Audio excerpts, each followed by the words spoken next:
Good evening, class. My name is Precious Huerta, and today I will go over a brief of leader competencies. So, agenda today will be going through the introduction, identifying the three competencies and aspects of each competency, conclusion, and end this brief with any comments or questions that need to be brought up.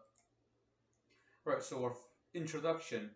What are the three leader competencies and the distinguishable aspects? I'll give you a second to think about that. So the three leader competencies are lead, develop, and achieve. Now, why are they important, you may ask? According to ADP 6-22, Army Leadership and Profession, competencies provide a clear and consistent way of expectations for Army leaders. Another reason why they're important is as leaders move up to organization and strategic levels of leadership, the competencies provide the basis for leading through change. So what that means is as leaders change roles from direct leadership to organizations and strategic, they will use competencies as a guideline to adapt to their surroundings they're currently changing to. All right, so our first competency we're going to go over is lead. So what is lead? Lead is providing purpose, direction, and motivation through setting the example, communicating clearly, and building trust. So what are the distinguished aspects? Well, who a leader influences is the first question. Not only does a leader influence those within the unit, they also influence those outside the unit. So it can mean a different company, battalion, or even brigade to division level. How is leadership conveyed? As we mentioned, through communication, setting the example, and building trust. You don't want to be that leader who can't communicate really important information with your soldiers in a time of need. You don't want to be that leader who says regulation, states regulation, provides regulation information, yet doesn't follow it. Not only will that label you as a hypocrite, but it will also show you how incompetent you are. And trust, building trust is an important one. You want to make sure your soldiers are able to approach you and trust you with their personal problems. If not, they will struggle and will not come to you at all. Our next competency we're going to be looking over is develop. So what is develop? Well, name terms, to grow or start growing. And in more details, so develops themselves, create a positive climate, develops subordinates, and stewards profession. So we're going to go over the distinguished aspects again. So for whom development is conducted?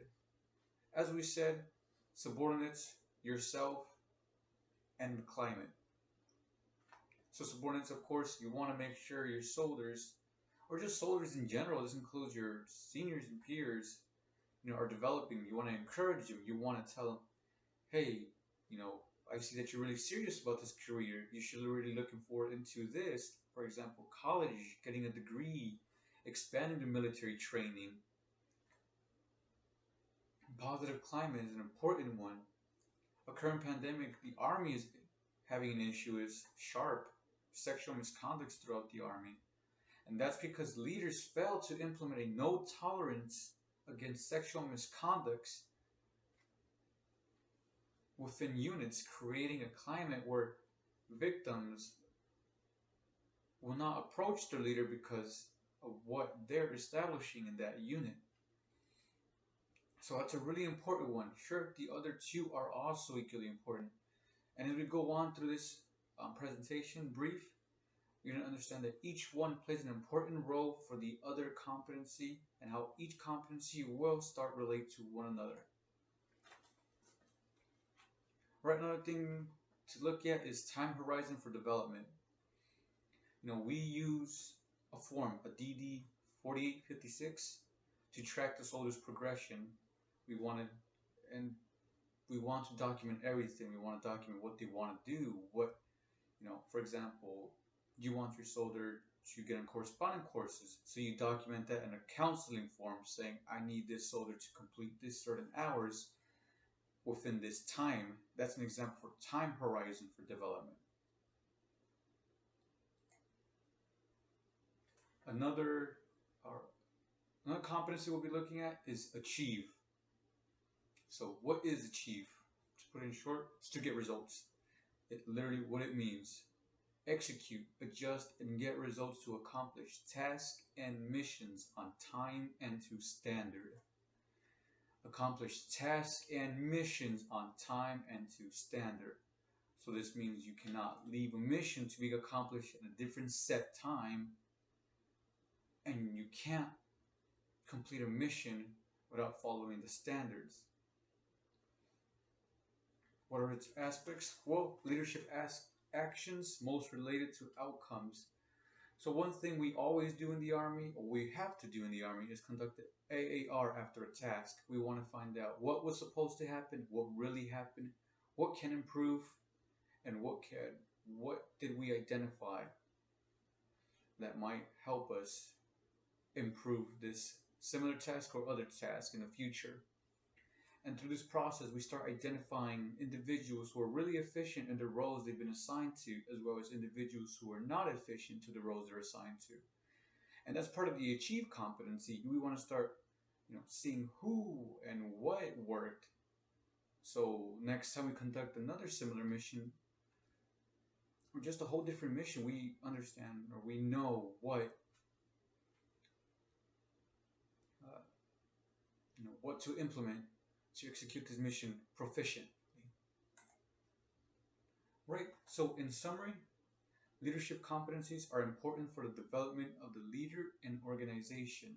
As we mentioned, each competency goes within each other. There can't be one competency to factor out and call that leader an efficient leader. So if a leader claims they are, or shows that they are, really well and lead and develop, but cannot get results or achieve, then that soldier, that leader itself, himself or herself, are not following through the Army competencies, because that's something to take account of. Each competency is important to each other. We can't factor one out and expect that leader to be really proficient and really useful in a sense. All right, we also identify the 3 competencies and explained each aspect. We went through over lead, develop, and achieve. We also went to each aspect. And for all the information we got, we refer to ADP 6-22, which is Army Leadership and Profession. All right, so any questions, concerns, comments anyone would like to make? Thank you for attending this class. Guys, have a good one.